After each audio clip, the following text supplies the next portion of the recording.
What's going on? Welcome to the 2021 edition of the Off the Schneid preview series, where I'll be going over all 32 NFL teams, breaking down their roster, schedule, giving you a record prediction, as well as helping out with some betting tips. If this is your first time on the channel, hit that subscribe button, and if you like what you hear, go ahead and smash that like button as well.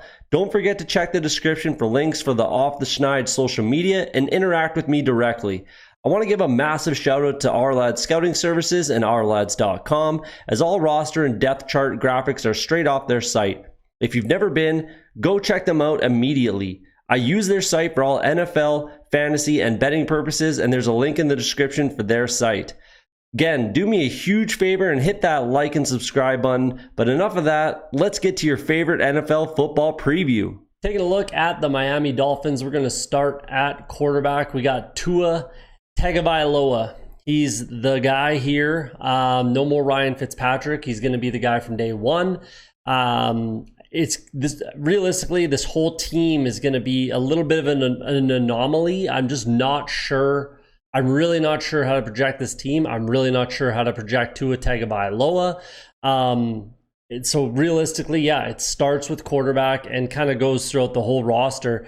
Had a pretty good year last year for, what he did play. Realistically, stats wise, he was pretty much right there with Ryan Fitzpatrick. A little less kind of turnover prone, but you'll get that with Fitzmagic, with just the way he plays. He's a bit of a gunslinger. Tua is a little different in that regard. He's a little more, I'm not going to say reserved, but he is a little bit more reserved. And realistically, he doesn't really run the ball as much. Not only as much as some of the other guys that were drafted in and around him and since, but even with Ryan Fitzpatrick, he's a pocket passer, which is no problem. There's no problem with that at all. It's just, I'm not going to say it limits him either. It'd be great if he added that dynamic, and could run around, scramble a little bit more. I'm unsure of some of the weapons here. So it's just very, very interesting. We're gonna really find out who and what Tua is and what he can be. Is he going to be one of those upper echelon type of quarterbacks like a lot of people thought he was going to be coming into the NFL coming out of college, or is he going to be kind of labeled a bust? Is he going to be just another Sam Darnold or another Josh Rosen, something like that, right? This is a very, very big year. It's a very big year for Tua. Moving over to running back, we got Myles Gaskin, who looks like he's going to be kind of the incumbent starter again.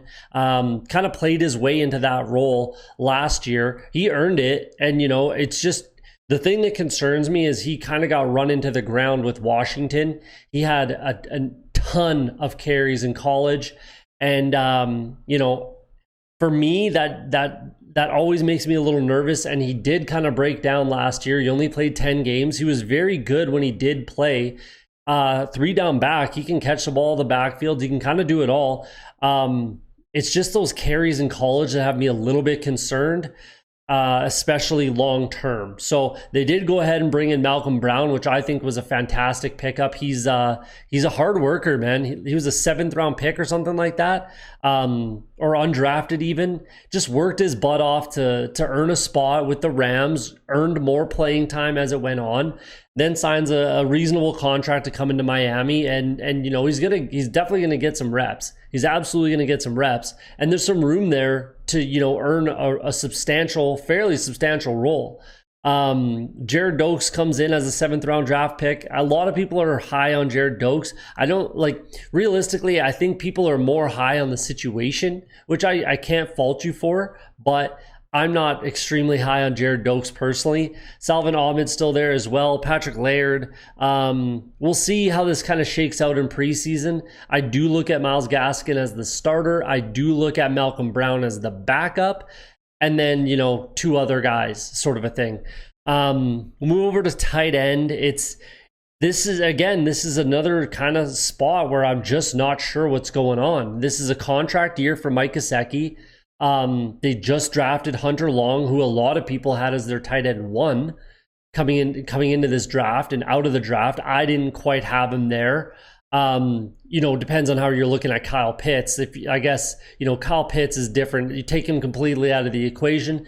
And personally, I look at Kyle Pitts. I'm looking at Kyle Pitts in this offense for the Falcons. This isn't a Falcons video, obviously, but I'm looking at him as, playing a lot of wide receiver for that team. But either way, so tight end 2, I guess you could comfortably call it. He was a lot of people's tight end 2 coming in the draft. Again, not mine, but I can't fault people for that. And realistically, you could make a case that coming into their rookie years, Hunter Long is a much better prospect and tight end, maybe not prospect, but tight end right now than Mike Gesicki was in his rookie year. So are you just going to turn the table? What if Mike Gesicki comes out and has 1,000-yard season? I think that's absolutely possible for him.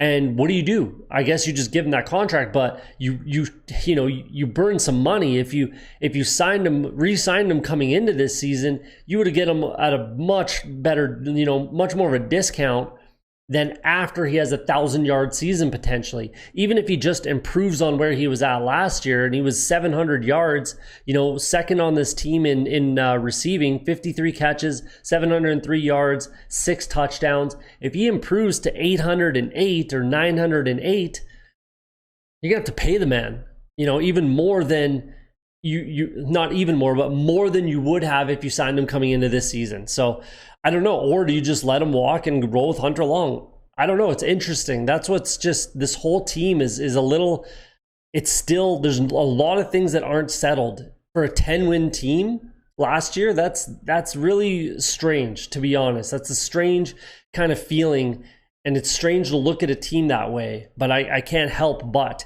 Adam Shaheen and Durham Smythe are still there, sure. They probably round out the room. Move over to wide receiver. Will Fuller signed a 1-year deal. He'll be suspended for the first game for PEDs. Always has struggled to stay healthy. Preston Williams has struggled to stay healthy. Devontae Parker has struggled to stay healthy. So Alan Hearns comes back from opting out. Albert Wilson still makes more money than he should. I don't mind Isaiah Ford. I've always liked Isaiah Ford. I think he needs to get a shot to really show it. And will he ever get it? Probably not. But I would like to see him get a shot. Jakeem Grant still, water bug out there, returning punts and kicks and whatnot, and just a downfield threat type of a guy. I don't mind Jakeem Grant. I do really like what Lynn Bowden brings to this offense. He can throw the ball, quarterback in college. He can run the ball, was, drafted as a running back, sort of.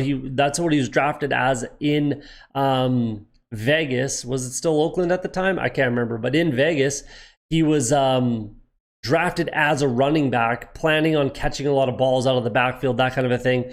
Dolphins trade for him, move him into the slot, and he succeeded and looked great last year. So I like Lynn Bowden a lot, but then they go out and draft Jalen Waddle in the first round this year. A lot of people had Waddle as their number 1 wide receiver over Jamar Chase. I personally did not. I actually had Waddle as my number 3 behind both Chase and Devontae Smith.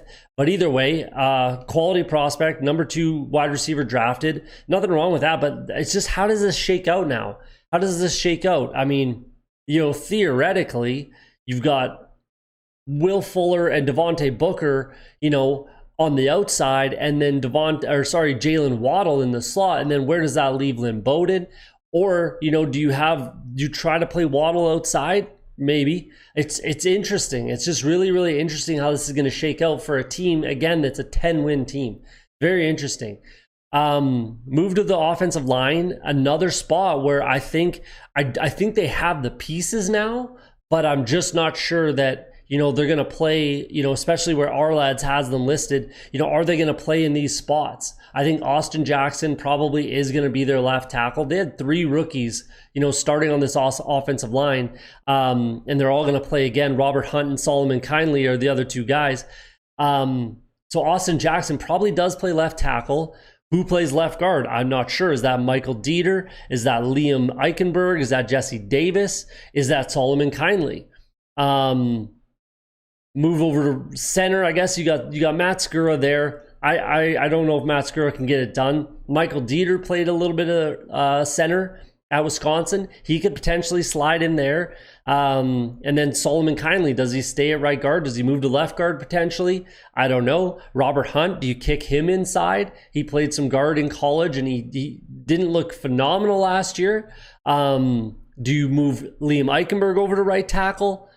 I don't know. I just don't know. I'm not sure how this is going to play out. And I thankfully for the Dolphins, there's a preseason this year, and they're going to get these guys looks. The wide receivers, the running backs, the offensive line. Make sure you got that shored up, and you got the guys playing in the proper spots, and you're comfortable with where they're at, and you have your best 5 guys out there, kind of a thing. So again, this is the strangest 10-win playoff team in the NFL to me.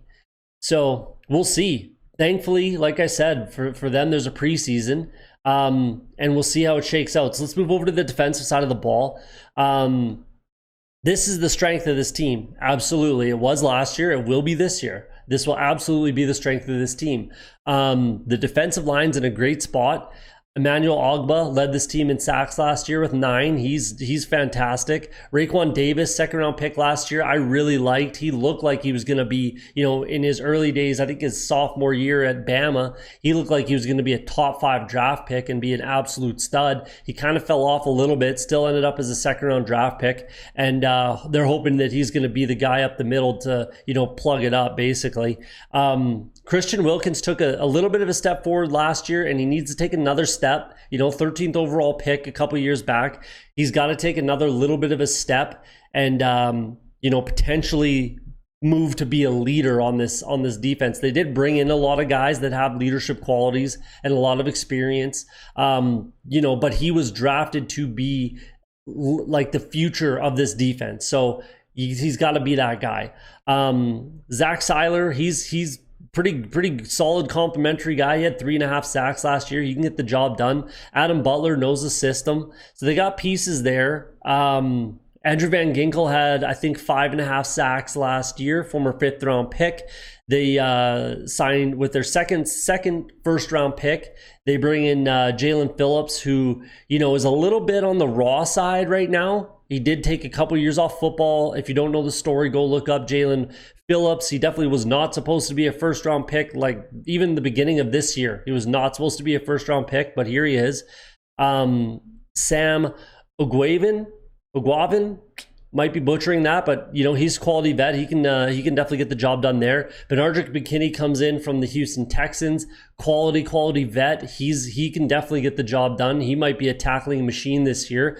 Jerome Baker had a phenomenal year last year. He looked great. Not only 7 sacks, but I believe he led this team in tackles as well.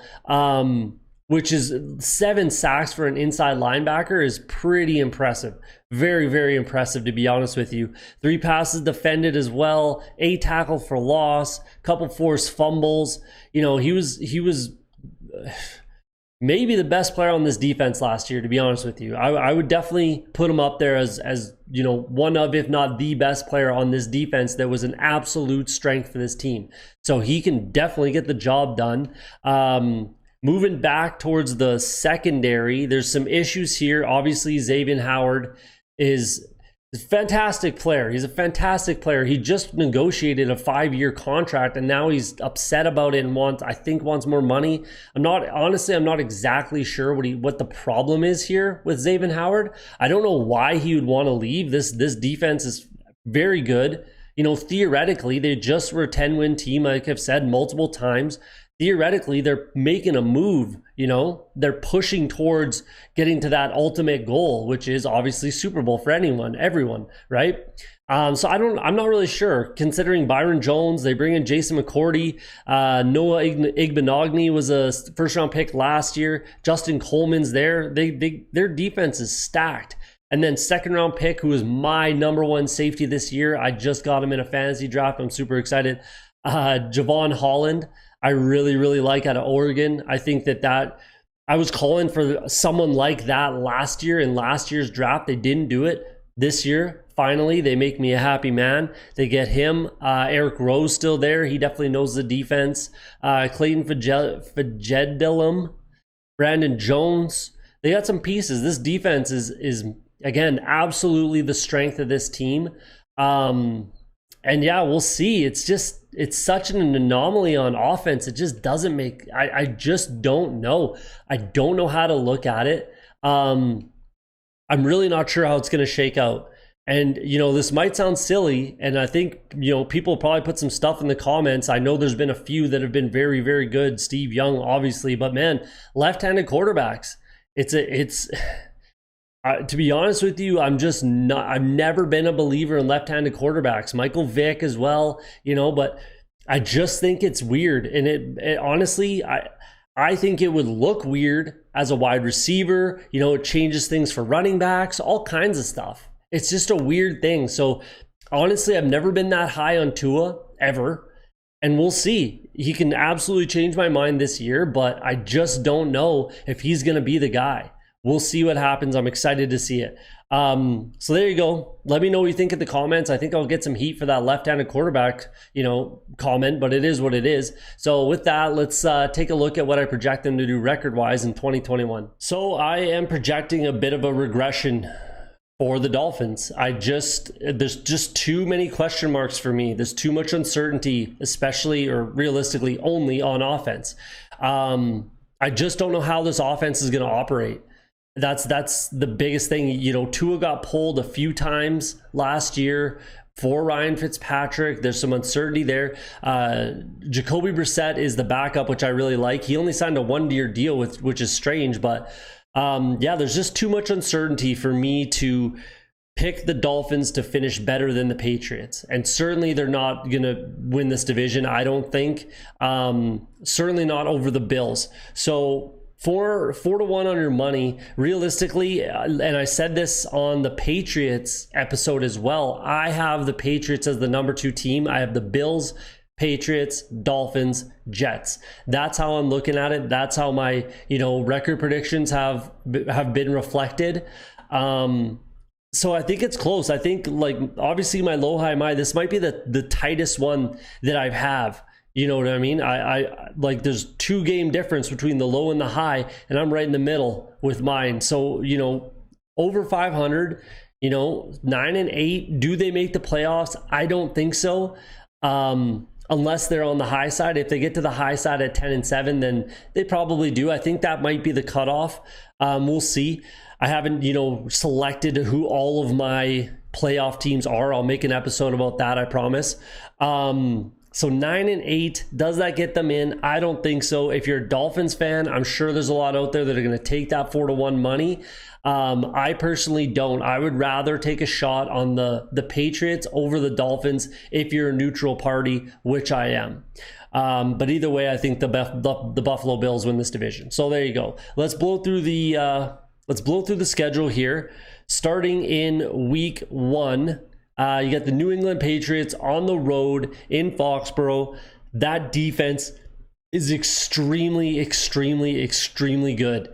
The Dolphins defense is very, very, very good too. But I have the Patriots, top 5 minimum, top 3, maybe top 2, maybe number 1 in the league. That's a very good defense. So realistically, I just don't think that the Miami Dolphins can go into Foxborough in week 1, fans back in the stands, all that, and get that win. So they take the loss in week 1. At home against Buffalo in week 2. That's another, I think all of these AFC East teams play 2 division games to kick off the season, which is tough, especially, when you're the Dolphins, you're playing, in my eyes, the top 2 teams back to back to open the season. You're starting 0-2 potentially. I do see them as starting 0-2. I do not think that they beat the Buffalo Bills even at home. So you're 0-2 in the division, and that's why I just do not give them a shot to win it. If you start 0-2 in the division and 0-2 on your season, your odds of winning the division or going to the playoffs extremely diminish.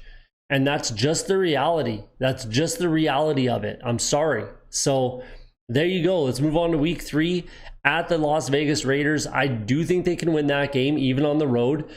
These teams are very, very close, but I do think the Dolphins can go in there and get that win. It's a low, high, my type of game. Week 4 against the Indianapolis Colts.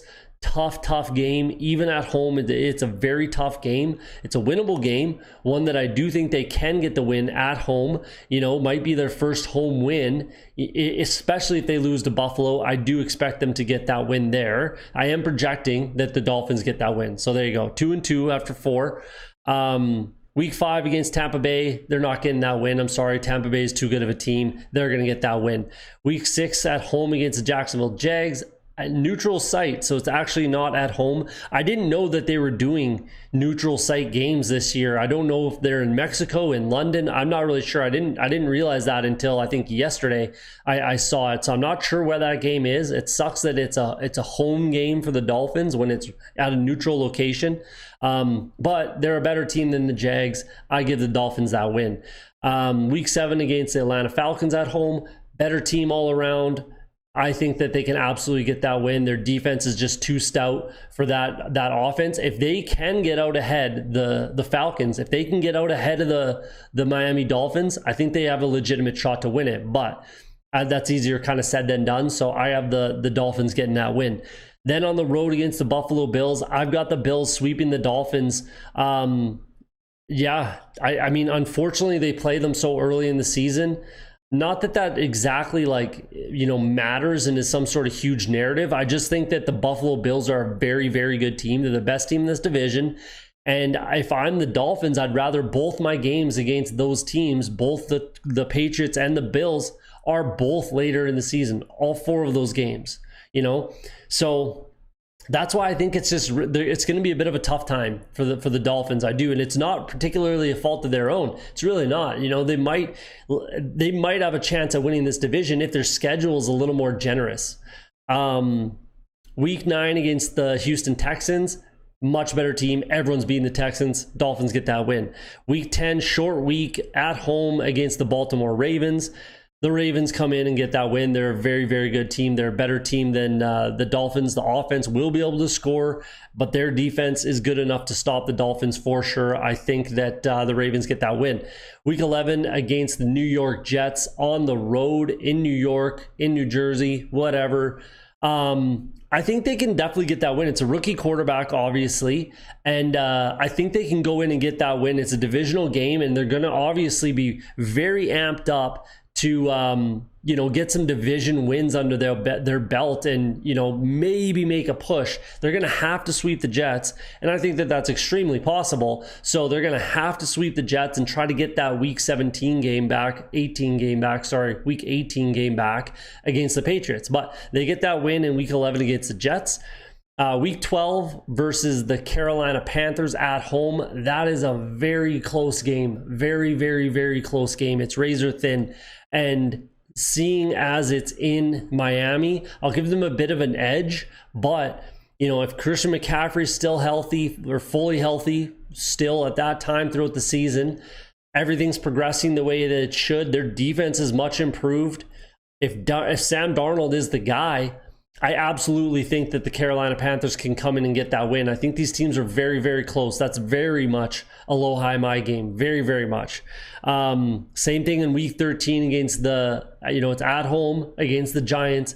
Very, very close game. Very close game. Again, low high my. I have the Giants right around the same thing record wise. So those 2 games are very, very tight. Again, edge being both at home. So the edge goes to the Dolphins. Do they get both those wins? I'm not sure. I did project that they get both those wins. So there you go. I did project that. Week 14 bye week. It's a good bye week that, for a team not only that, wants to be and expects to be a playoff team, for what I have projected them doing up to their bye, there's a very good possibility they're, 8-5 maybe, like max, probably 7-6, 6-7 maybe, something like that. They're gonna know what they got to do, which I say a lot, and it's very, it's a good thing. It's very much a good thing. They're gonna either be completely out of it or right in the thick of it and know they're gonna know what they have to do. And there's some tough games. The first 2 games out of their bye, winnable, but the last 2 games very stressful games, especially if you're sitting there at like, 8-8 and 8-7, 7-8, something like that, and 9-8 maybe makes the 7th wildcard spot, or 10-7, something like that. They're gonna know what they got to do. So it's a great spot. They're still a bit of a young team, but I think considering the experience and the talent on defense, it's not a massive concern of mine. I think they'll be fine in that regard. I actually think it's a great spot to have your bye week. Coming out of the bye week at home against the Jets, they're going to get that win. They're going to sweep the New York Jets. Week 16 on the road against the New Orleans Saints. I think that's very much a winnable game. Very, very much. Unless Xavien Howard does go to the Saints, which there's been some talks of that happening. If not, if all things remain the same, or he goes somewhere else, hopefully for the Dolphins, all things remain the same. The Saints do not have a lot of weapons. They really, really don't. And I think that this defense can absolutely stop what they have right now. Like I said, if all things remain the same, then I think the Dolphins can go into New Orleans and get that win. I really do. But we'll see. That could change, again, if all things remain the same. That's a low, high, my type of game. Week 17 against the Tennessee Titans. I like the Titans a lot. It's in Tennessee. I'm giving the Titans that win. Week 18 at home against the Patriots. Like I said in the Patriots episode, there's a very, very, very good possibility that game decides one team going to the playoffs and the other team does not. It's very, very close. It could be that the Patriots have to win that game to go to the playoffs and the Dolphins are playing spoiler. It's very possible that that's what's happening there too. So there you go. There's the season. It's a weird season for the Miami Dolphins. They're a weird team to project. I'm not really sure how this is going to work out. I do see a tiny bit of a regression.